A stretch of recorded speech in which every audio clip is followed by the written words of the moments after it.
Thanks for watching Afternoon Live. From glowing scorpions to flowers that bloom at night, our next guest documented everything you ever wanted to know about the nocturnal world. We welcome to Afternoon Live naturalist and author of Nature at Night, Charles Hood. Hello, Charles. Hey, thank you very much. I'm so glad to be here with you all. Well, we're glad to have you. Your book is just fascinating. The photography is amazing. Everything about it is so cool. It's funny to think how much is actually happening while we're asleep. What drew you to this line of field, or this field of study? You know, we're trained to think about nature as daylit, flowers, birds, deer, but of course nature is 24/7. So it's always happening. We just never think about the other half. Yes, well, before we get into all the animals and all the amazing things they do, let's talk about the night sky and the northern lights. Portland's going to have a great year because, as you know, the northern lights are cyclical. So we have the sun, it's letting out its beams of energy, some of which is visible light, some of which are particles we can't see. And on an 11-year cycle, that outpouring of particles expands or increases. And so we're entering into the maximum of that outflowing. And we can expect a lot of northern lights coming up in the next year, maybe even the next 2 years. So what happens is particles leave the sun, they hit our protective envelope, the magnetosphere, they get bounced around a little bit, and when there's enough energy from the sun, they excite molecules in the upper atmosphere, creating the colors that we see down here on Earth. That's actually, we're looking at that picture on the screen, that's about 80 miles up. That's primarily nitrogen that's been excited by these solar particles. And the red that you saw previously, that's even higher up. And that came, this picture is from the space station. So they're actually looking down onto that's actually the Australis, the Aurora Australis, looking down at the southern one. There's one at the North Pole, one at the South Pole. This is the southern one. There we are back in Alaska in Denali National Park looking at one of the northern ones. It really is fantastic. We'll have to keep our eye out for that, especially for having a great year. Well, I'm a huge flower person, and of course I think of flowers as opening up during the day, facing the sun, but you're saying there's some flowers that come alive at night.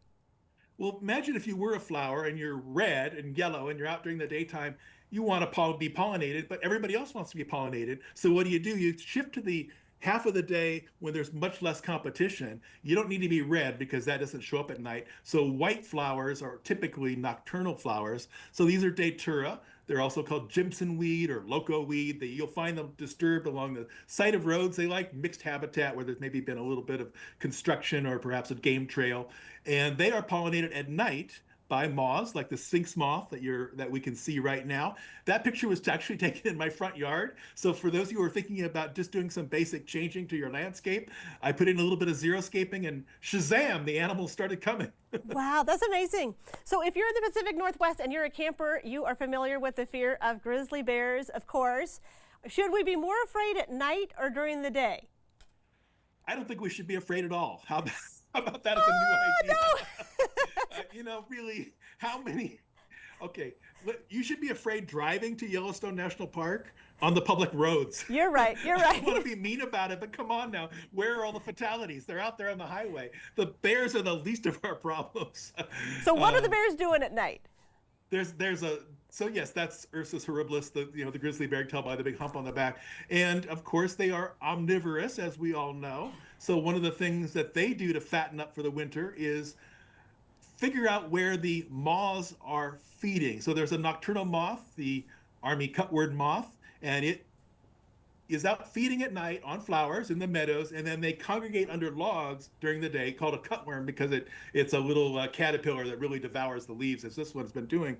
And the cutworm moths, as both of the larvae like we see here and also as the adults, they spend time under the logs during the day because they're resting, and that's when the bears come out and begin to root around and find all these moths that are resting, and they will eat thousands and thousands and thousands and thousands of moths. Bears will congregate in the meadows in order to get at these resting nocturnal moths, these army cutworm moths. I think that's so cool, right? Okay, so they're after the moths.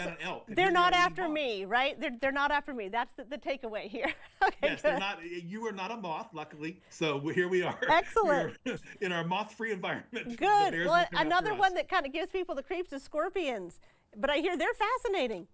This is on a person's arm, by the way. This is a giant desert scorpion taken down where I live. I live in Southern California, and the volunteer held his arm up. All scorpions in the world fluoresce under UV light. Just a little $10 flashlight from Amazon will be fine. There's a lot of complicated arguments about why they do this, but the fact is they do it. And sure, you could get stung by a scorpion, and I don't recommend it. I also don't recommend getting stung by a bee either. But in and of themselves, they are not out to hide in your boot and get you. They're not here to make your life unpleasant. They're just doing very successful what they do, which is to hunt other insects. So all scorpions fluoresce, and you can see them in chaparral. You can see them under brush with a UV flashlight. Well, this is a very unique book. It is such a treasure to see these animals and these flowers and what they're doing at night. Chris's book again is Nature at Night, and I appreciate you joining us today. I'm so sorry, Charles. I appreciate you joining us. I'll take anything that starts with C. Thank you very much. All right, have a great afternoon. Okay, we'll be right back with more Afternoon Live right after this.